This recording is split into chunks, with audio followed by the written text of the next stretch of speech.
Welcome to The Jeweler's View. I'm Courtney Gray, metalsmith, educator, and creative business strategist. After 25 years in the jewelry industry, running one of the country's top metalsmithing schools, coaching artists, advising companies and organizations, and hosting interviews with some of the best in the craft, I finally created the kind of support I wish I'd had from the start. This podcast is a part of that. Each week, I share the lessons I had to learn the hard way so you can build a rhythm that supports your creative work, your values, and the life and business you actually want. Find tools, coaching, and my Transform course at CourtneyGrayArts.com, and let's get to work. Hey there, welcome back to The Jeweler's View. So I know I brag a lot on this course that I've built, but I have to tell you, I'm really freaking proud of it. And I think we should celebrate the things that we're proud of. This was extremely cathartic work for me. I sat down starting last October and started thinking through my career and the path that I've taken and all the hurdles, all the hard lessons, all the wins, the incredible gratification that comes from running a school, creating custom design for people, and all the things that I've been able to do and accomplish in my 25 years in the industry. And I put it step by step in an order that is achievable for people. That was my hope at the time. So now I've run it twice. I ran it twice this year, and I'm about to run it one more time because I feel like it's so important. And I have to tell you, the proof is there. First of all, the women who've signed up for this class are freaking amazing. They're coming from all different backgrounds, different paths, different history, with one common goal: to make jewelry and to make a living out of it. I can't tell you, bringing all these women into the room together virtually, right? They're all over the country. And essentially, we could do this anywhere, from anywhere. That's what I love about this online platform. Anyway, I'm so amazed at the women that are showing up for themselves, trusting me to go through this step-by-step 6-week course and really dig into why they want this in the first place, what they're doing, what's their lane, which path makes the most sense for them at this age, at this stage. And I've got women from 30 to 70, not to say you under 30-year-olds can't sign up. In fact, I had a conversation yesterday with a woman who feels like a beginner. She's just starting this, like literally maybe a few months in. And the cool thing about this class is it's not designed to be at a specific place. You could be a total beginner. And in fact, I encourage it if you're just starting out to lay this foundation now. Do the groundwork. Jeanette Kane said it best, and you can check out her review of the course. She took the first round. She said, oh my God, if I had even a piece of this knowledge when I first started out 30 years ago, I could have taken over New York by now. So I really believe in this course. And I wanted today to share just a few stories of these women. So you can see, for one thing, you're not alone. Everybody's in the same boat. And I have to take a moment to celebrate these women because they showed up. They got there every week for the live meetings, and they went through the course. And that's half the battle. Just show up. They brought their authentic selves, and they were honest about where they were starting. And they were willing to dig in and do some really deep work, sometimes uncomfortable. There were some tears, but this is necessary work. They were willing to work on their approach to art, to business, and to get real with their own direction. What I want to share today are their stories. And again, this is not as bragging rights for my course, though I am really proud of it, but because these stories matter. These stories are proof that you're not alone and that the doubts and fears you carry are not unique to you. And that, yes, growth is possible when you commit to yourself and your creative side in your business, even in small ways.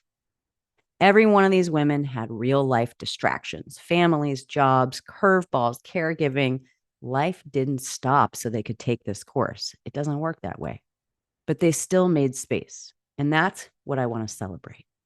My hope is that when you hear their words, you'll recognize yourself a little bit in them. Because the truth is, we're all on a similar path, no matter how long we've been at something, if we're just starting out, if we're 30 years in. at any stage, at any age. So let's start with Breeta. Breeta is a trained jeweler with a deep skill set. She studied at GIA. She's an experienced enameler, and she's built out a full, nice studio with everything that she needs to make fine jewelry. But here's the thing. After decades of caregiving for both children and aging family, her own creative practice sat on the back burner. She had the tools, she had the space, she had the training, but her jewelry never had a chance to fully bloom, to really come to life. Her challenges weren't about skill. She has the skills. They were about consistency, confidence, and direction. She wrestled with imposter syndrome, undercharging, jumping between techniques without focus. Can you relate? And that quiet fear of maybe it's too late for me to even dive in and start this. Breeta found Transform through a snag newsletter and joined after talking with her longtime friend and colleague, Yvonne, who also signed up for the class. Together, they became accountability partners. And she told me, I said yes to Transform because I was ready to take the next step. And I needed someone who'd been there to shine the flashlight on the path. And from the very first module, she says, it took me to emotional places that I didn't expect. This wasn't just business, it was mindset, clarity, and reflection in all the best ways. She had multiple breakthroughs. She recalculated her pricing, decided to stop undercharging and giving things away. And she gave herself permission to work with her finest materials, setting gemstones and working in gold, not just silver and copper. She found the courage to share her work publicly, and she's letting go of that fear of seeming boastful that I think is ingrained in some of us. And maybe most importantly, she granted herself permission to just go in the studio just for her. Just show up, get playful, have fun, finish some things that have been sitting there staring her down for years. As she put it, she says, I realized that if I'm going to put my time into this, I might as well be working in materials that command the value. Breeta's story isn't about starting over. It's about reclaiming, picking up the thread of who she always was, and finally giving herself permission to show it and to show up. Let's talk about Sophia. Now, Sophia came into Transform with almost 20 years of jewelry making experience. But for 6 or 7 of those years, she's been dormant. She says, I've never made a profit or been able to pay myself. When I began, I did not have a business at all. I had only a modest collection of student and personal work and only dreamt of making a go at selling it. Her fears might sound familiar. My work is not worthy of the price that reflects my experience and skill. I'm too old to start again. And what if I can't do the business part? Also, how do I balance the business side and the art side without feeling drained or overwhelmed? But week by week inside Transform, she started to shift. She started using her calendar to track tasks. She synced her finished work with her website so she could finally keep it current. And she repriced her collection with a lot more confidence. She also did something really bold. She walked into a local shop and handed her work over on consignment. This was a giant leap forward. Her belief shifted too, from my work isn't worthy to I'm not my customer necessarily. I'm talented and I deserve to be paid for the hard-earned skills. She also shifted from what if I can't do the business part to wait a second, I was an office manager for years. Of course I can do the business part. Her reflection at the end says it all: to trust the process, to not rush to get ahead of myself, and to take myself seriously as a viable business. And maybe biggest of all is to know I'm not alone. Her story isn't just about reviving a business. It's about waking up her belief in herself. Let's talk about Mary. Now, Mary is someone you want to know. Mary Adams has always been a maker. She's worked in leather. She's been a quilter, jewelry, you name it. But Mary also had a self-described case of squirrel mode. As she said, a lack of focus has sent me into squirrel mode. So often I feel I'm wearing an acorn cap. She confessed, I realized I haven't even looked at my website in years, let alone updated it. For Mary, transform became what she called a reckoning.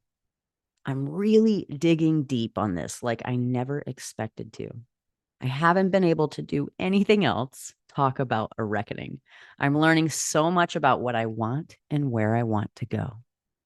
Her shifts were simple but profound, clarifying her design goals, learning to tell the difference between distraction and genuine problem solving, and reframing procrastination. Sometimes it was rest, not avoidance. And finally, committing to face the things she had been dodging for years. Her biggest takeaway was start from where I am, keep a calendar, and set priorities. Mary's story proves that sometimes the hardest work isn't making, it's facing ourselves. And she did it with courage. Let me tell you about Andrea Dunham. 2 years ago, Andrea walked away from a 26-year career as a creative director in New York City. 13 of those years was at People magazine. She loved her work, but as she put it, there are simply not enough good years left to waste another moment stuck and unfulfilled. Also, menopause, she's the great decider. Since then, her life has been anything but quiet. She volunteered at a shelter, she moved her mom into memory care, and she supported her daughter through transition. And finally, she turned to goldsmithing, her longtime love. She said, I've made too many things for myself to wear. It's time to get my stuff into the hands of somebody else. For Andrea, Transform was a turning point.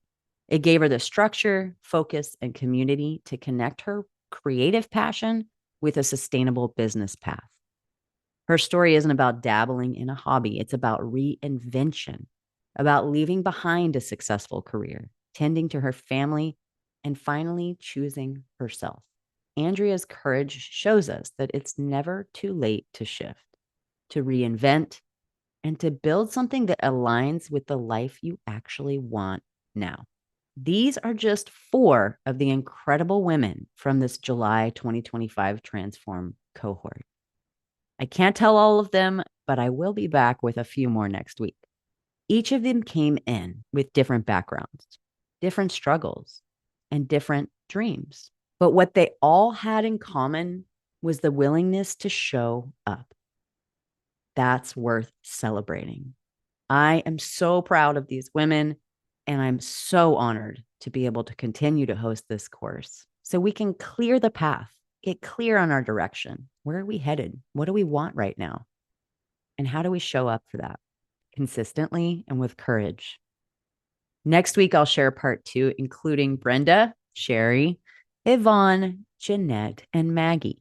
You'll hear how a fine artist turned her research into wearable storytelling, how a scientist turned jeweler reframed her creative identity, and how others found fresh eyes and renewed excitement. If you've been listening and thinking, this sounds like exactly what I need, Transform is going to run one more time. I couldn't resist it this fall. We start at the end of September, and you can find all the details and join the waitlist at CourtneyGrayArts.com. And even if you're not ready for the full course, I'll be teaching a free masterclass this fall, and you'll find those at the same place. Until then, I hope these stories remind you that you're not alone. Whatever stage you're in, whether you're reclaiming, awakening, just starting, reinventing, or reckoning, there's space for you to keep going. You've got this. I believe in you. I'm here cheering you on all the way. Know that you can reach out to me. I love it when this happens. Jump on my website and set up a free call to chat with me. Tell me what you're gaining from this podcast. If you've been listening, I want to hear from you. Until next week, onward and upward.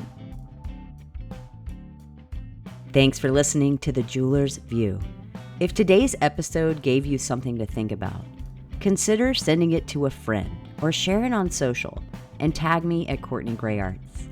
You'll find tools, coaching, resources, and the Transform course at CourtneyGrayArts.com.